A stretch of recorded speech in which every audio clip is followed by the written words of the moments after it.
जब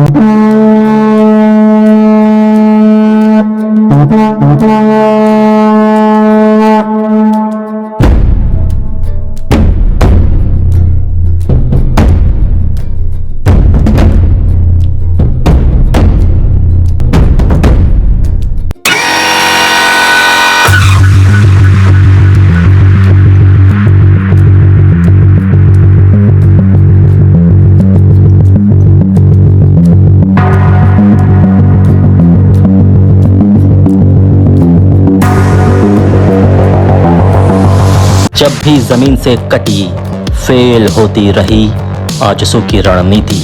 अलग लकीर पर चलने वाली इस पार्टी को अब समझनी होगी असलियत।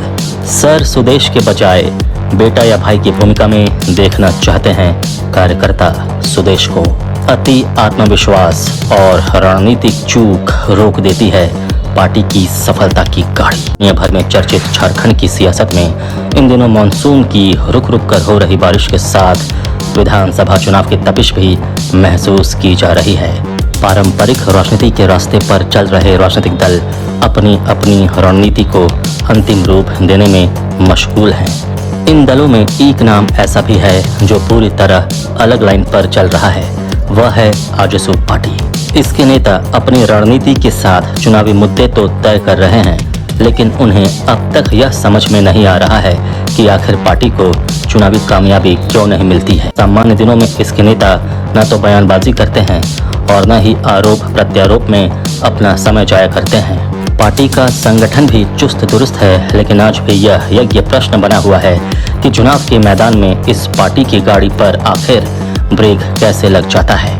आजसू के इतिहास पर नजर डालने और उसकी पड़ताल करने पर अब इसका कारण कुछ सामने आने लगा है। दरअसल आजसू पार्टी की कमजोरी इसका अति आत्मविश्वास है। पार्टी ने झारखंड के 28 दशक के इतिहास में कामयाबी की कई कहानियां लिखी तो हैं, लेकिन अति आत्मविश्वास के कारण वह अपने रास्ते से भटकी भी है। इस पार्टी को समझ में ही नहीं आता है कि करना क्या है। यह पार्टी ट्रैक तो पकड़ देती है, लेकिन बीच में कई बार ट्रैक को बदलती रहती है और इसीलिए इस पार्टी की गाड़ी ट्रैक से भी पलटती रहती है। अपना एक ठोस जनाधार अब तक नहीं बनाया है। जब आजसू ने अति आत्मविश्वास में अपनी जमीनी हकीकत से हटकर हवा में उड़ने का प्रयास किया है, इसको बड़ी कीमत चुकानी पड़ी है और इस कला में ये पार्टी निपुण हो गई है। मात्र 2 साल पहले राजनीति के मैदान में कदम रखने वाले JBKSS के अध्यक्ष जयराम महतो ने पहाड़ जैसी चुनौती पेश कर दी है। बड़ी तेजी से जयराम महतो ने आजसू पार्टी के कोर वोट बैंक में बड़ी सेंध लगा दी है। इसका कारण यह देखा गया है कि अध्यक्ष सुदेश महतो और इसके दूसरे नेता रचनात्मक कार्यक्रमों के जरिए हर दिन आम लोगों से जुड़ते तो हैं, लेकिन उस जुड़ाव को वोट में बदलने में पिछड़ रहे हैं। यह तल्ख सच्चाई है कि जब तक सुदेश महतो की पहचान समर्पित नेताओं और कार्यकर्ताओं के बीच भाई या बेटा के रूप में थी, वह ज्यादा लोकप्रिय थे, लेकिन हाल के दिनों में एक बड़े समूह ने उन्हें भाई या बेटा की जगह सर बना दिया है और शायद इसी बदलाव ने जयराम महतो को उनके कोर वोट बैंक में सेंध लगाने की जमीन मुहैया करा दी है। वैसे झारखंड की करीब 4,500 पंचायतों में पार्टी का संगठन बकायदा सक्रिय है और लगातार लोगों से जुड़कर काम कर रहा है। इसके बावजूद जब आजसू पार्टी ने अति आत्मविश्वास में जमीनी हकीकत को दरकिनार कर राजनीतिक पहाड़ को लांघने की कोशिश की है, उसे ठोकर लगी है। इस ठोकर का एक और बड़ा कारण है चुनाव के समय आजसू पार्टी में अचानक मौसमी नेताओं कार्यकर्ताओं की बाढ़ आ जाती है। चुनाव से ठीक पहले हर दिन ऐसे मौसमी नेता आजसू का दरबार सजाने लगते हैं। जैसे ही चुनाव खत्म हो जाता है, इन मौसमी नेताओं की कतार गायब हो जाती है। चुनाव परिणाम के समय यह स्पष्ट हुआ है कि जितने मौसमी नेताओं कार्यकर्ताओं ने आजसू का दामन थामा, उसका 10% वोट भी आजसू को नहीं मिला। चुनाव के समय मौसमी नेता आए, नाश्ता पानी किया, खर्च लिया और चलते बने। इस बार भी पार्टी उसी लाइन पर जा रही है और सीधे चलते चलते अपना ट्रैक बदल दिया है। ऐसे में वर्षों से तपे तपाए नेता कार्यकर्ता पीछे छूट जाते हैं, क्योंकि वे दिखावे की राजनीति में विश्वास नहीं करते और डींगे नहीं हाँकते। आक्रामक राजनीति के इस दौर में आजसू को अपनी इस कमजोरी को समझना होगा। झारखंड की सियासी हलचलों के बीच अब यहाँ की हवा में एक सवाल तैर रहा है कि इस बार आजसू पार्टी की चुनावी रणनीति क्या होगी। इसमें कोई शक शुबह नहीं कि आजसू पार्टी ने झारखंड की राजनीति को अलग पहचान दी है और यह पार्टी सामाजिक बदलावों के जरिए राजनीति की नई लकीर खींचने की बात करती है। लेकिन चुनाव दर चुनाव इसकी मिश्रित कामयाबी ने इसकी रणनीति पर सवाल भी खड़े कर दिए हैं। झारखंड गठन के बाद आजसू पार्टी ने अपने 18 साल के नए राजनीतिक जीवन में कई उतार चढ़ाव देखे हैं। यदि आजसू पार्टी के चुनावी रिकॉर्ड को देखा जाए तो साफ हो जाता है कि इसने जब जब अपनी जमीन छोड़कर हवा में उड़ने की कोशिश की है, इसे करारा झटका लगा है। इसकी पतंग कट गई है और इसी हवाबाजी और कटती हुई पतंगों ने झारखंड में आजसू के समक्ष जयराम महतो के रूप में एक बड़ा प्रतिद्वंदी खड़ा कर दिया है। जरा पीछे चलते हैं। 2005 के विधानसभा चुनाव में सुदेश महतो आजसू समर्थित 2 विधायकों में से एक थे जिन्होंने जीत हासिल की। इस तरह वह लगातार 2 बार विधायक चुने गए। 2007 में उन्होंने आजसू को आजसू पार्टी के रूप में पुनर्गठित किया और इसे भारत के चुनाव आयोग में पंजीकृत कराया। 2009 के विधानसभा चुनावों में आजसू पार्टी 5 विधायकों के साथ राज्य विधानसभा में पहुंची। यह आजसू की बहुत बड़ी कामयाबी थी। उसी वर्ष दिसंबर में सुदेश महतो ने अर्जुन मुंडा के नेतृत्व वाली एनडीए सरकार में उप मुख्यमंत्री के रूप में शपथ ली। 2014 में एक बार फिर आजसू पार्टी ने 5 सीटें जीती और भाजपा के साथ मिलकर सरकार बनाई। 2 से 5 हो जाने के कारण आजसू पार्टी अति आत्मविश्वास का शिकार हो गई और चुनाव में अकेले उतरने का फैसला कर लिया।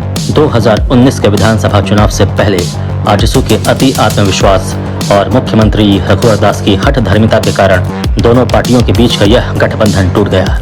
इन चुनावों में आजसू पार्टी का वोट प्रतिशत बढ़ा, लेकिन सीटों के मामले में यह फिर से 2 सीट पर सिमट गई।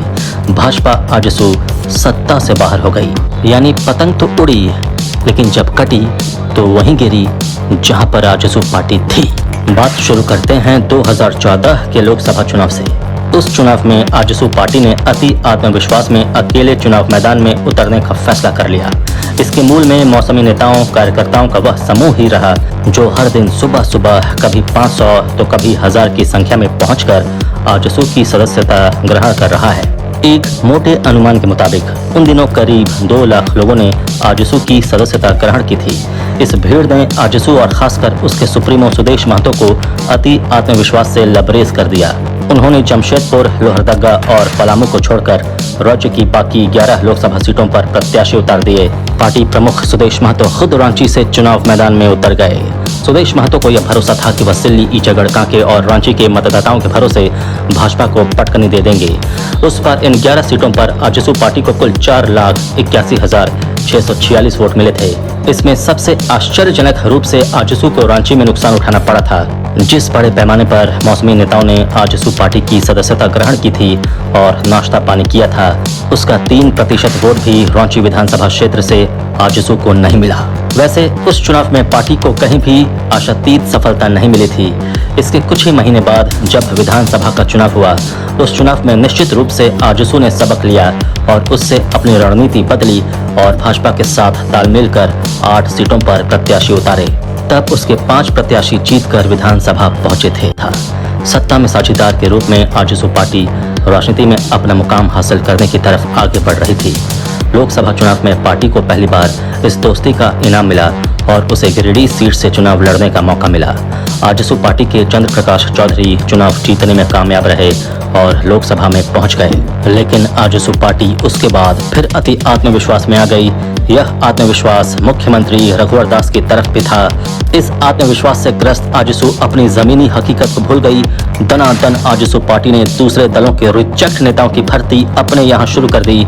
एक से एक बड़े नामों की उसके यहाँ छड़ी लग गई। इस भीड़ के कारण आजसू ने एक बार फिर एकला चलो की राह अपना ली। इसका नतीजा यह हुआ कि उस साल दिसंबर में हुए विधानसभा चुनाव में दोनों पार्टियों की दोस्ती टूट गई। आजसू पार्टी ने 53 विधानसभा सीटों से प्रत्याशी उतार दिए। कहा जाता है कि उस चुनाव में आजसू पार्टी की तरफ से हर विधानसभा सीट पर औसतन 1 करोड़ रुपए खर्च किए गए थे, लेकिन पार्टी को केवल 2 सीटों पर ही जीत हासिल हो सकी। उस चुनाव में आजसू प्रत्याशियों ने कई सीटों पर अच्छा खासा वोट हासिल कर भाजपा का राजनीतिक समीकरण बिगाड़ा, तो कई सीटों पर भाजपा ने काफी वोट बटोरकर आजसू के खेल को बिगाड़ दिया। इसका सीधा फायदा गठबंधन प्रत्याशी को मिला। इसके चलते भाजपा और आजसू को सत्ता भी गंवानी पड़ गई। कम से कम 13 विधानसभा सीटों पर दोनों की दोस्ती टूटने का सीधा असर पड़ा। इनमें मधुपुर, डुमरी, चुगसलाई, ईचागढ़, लोहरदगा, जामा, नाला, बड़कागांव, रामगढ़, घाटशिला, खिचरी, चक्रधरपुर और गांडे शामिल हैं। इन 13 विधानसभा सीटों के अलावा 6 सीटें ऐसी भी थीं जहां करीबी मुकाबला रहा था। इनमें सरायकेला, मांडर, तमाड़, जरमुंडी, मनोहरपुर, सिमडेगा शामिल हैं। यदि गठबंधन होता तो ये सीटें भी एनडीए के खाते में जा सकती थीं। इसका अर्थ यही हुआ कि महागठबंधन को सत्ता ट्रे में परोस दिया गया और खुद निहारते रह गए। 2019 के विधानसभा चुनाव में आजसू पार्टी के प्रदर्शन पर नजर दौड़ाने से साफ होता है कि पार्टी 2 सीटों पर पहले स्थान पर रही थी, जबकि 9 स्थानों पर दूसरे स्थान पर रही थी। पार्टी को 18 सीटों पर तीसरे स्थान से संतोष करना पड़ा था, जबकि 11 स्थानों पर उसे चौथा स्थान मिला था। आजसू पार्टी 5 सीटों पर 5वें, 3 सीटों पर 6ठे और 2-2 सीटों पर 7वें और 8वें स्थान पर रही थी। 2019 में विधानसभा चुनाव में करारी हार के बाद आजसू पार्टी को शायद अपनी गलती का एहसास हुआ। उसने भाजपा से अपनी पुरानी दोस्ती को दोबारा जीवित किया। इसका परिणाम भी सामने आया। 2024 के चुनाव में आजसू पार्टी को फिर गिरिडीह सीट से प्रत्याशी उतारने का मौका मिला और वह अपनी सीट बचाने में कामयाब रही। लेकिन इस चुनाव की कड़वी सच्चाई यही है कि गिरिडीह से आजसू के प्रत्याशी चंद्र प्रकाश चौधरी को जो जीत मिली, उसमें भाजपा कार्यकर्ताओं का महती योगदान रहा। गिरिडीह में एक तरह से आजसू का अपना वोट बैंक दरक गया। कहीं कहीं तो जयराम महतो की पार्टी ने उसे पटकनी तक दी थी, तो कहीं कहीं बिल्कुल उसके पास पहुंच गई। जयराम महतो ने गिरिडीह लोकसभा क्षेत्र के गोमिया, बेरमो, डुमरी और टुंडी में आजसू को हाँफने के लिए मजबूर कर दिया। अब बात 2024 की चुनौतियों की। आजसू पार्टी के सामने आज सबसे बड़ी चुनौती जयराम महतो की झारखंडी भाषा खतियानी संघर्ष समिति यानी JBKSS है, जिसने हाल में संपन्न लोकसभा चुनाव में अपनी ताकत दिखा दी है। इस संगठन ने राज्य की 8 लोकसभा सीटों पर अपने प्रत्याशी उतारे थे और 8,10,912 वोट लाकर आजसू के समक्ष एक बड़ी चुनौती पेश कर दी है। यहाँ यह भी उल्लेख करना जरूरी है कि जब आजसू पार्टी अपने उफान पर थी, उस समय 2014 के लोकसभा चुनाव में उसने राज्य की 11 लोकसभा सीटों पर अपने प्रत्याशी उतार दिए थे। फिर भी उसके खाते में सिर्फ 4,81,646 वोट ही आ पाए। उसकी तुलना में जयराम महतो की नई पार्टी ने अपने पहले ही चुनाव में 8,10,012 वोट हासिल किए। इससे यह स्पष्ट हो जाता है कि जयराम महतो ने आजसू के समक्ष कितनी बड़ी चुनौती पेश की है। अब यह पार्टी विधानसभा चुनाव में उतरने के लिए ताल ठोक रही है। दरअसल आजसू और JBKSS जिस समुदाय को अपना कोर वोटर मानती हैं, वे एक ही हैं, यानी कुर्मी समुदाय।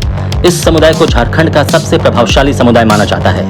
जयराम महतो ने काफी कम समय में अपना प्रभाव कायम किया है और इसका सीधा असर आजसू के वोट बैंक पर पड़ेगा। लोकसभा चुनाव में JBKSS के प्रत्याशी ने आजसू पार्टी सुप्रीमो सुदेश महतो के क्षेत्र सिल्ली से 49,000 से अधिक वोट लाकर इस चुनौती का संकेत दे दिया है। इतना ही नहीं, गोमिया में JBKSS प्रत्याशी को 70,000 से अधिक वोट मिले हैं, जबकि रामगढ़ में उसे 55,000 से अधिक वोट मिले हैं। वोटों के ये आंकड़े बताते हैं कि JBKSS की तरफ से आजसू पार्टी को सबसे कठिन चुनौती मिलने वाली है। तो आजसू पार्टी ने जो निर्धारित ट्रैक डिसाइड किया है, उसी ट्रैक पर चले, इधर उधर ना भटके, तभी आजसू पार्टी को कामयाबी मिलेगी। नहीं तो रास्ता बहुत कठिन है। और सुदेश महतो नहीं, सर सुदेश महतो जब तक सिर्फ सुदेश नहीं बनेंगे, तब तक कार्यकर्ता और जो जनता है उसमें पकड़ ढीली होती चली जाएगी।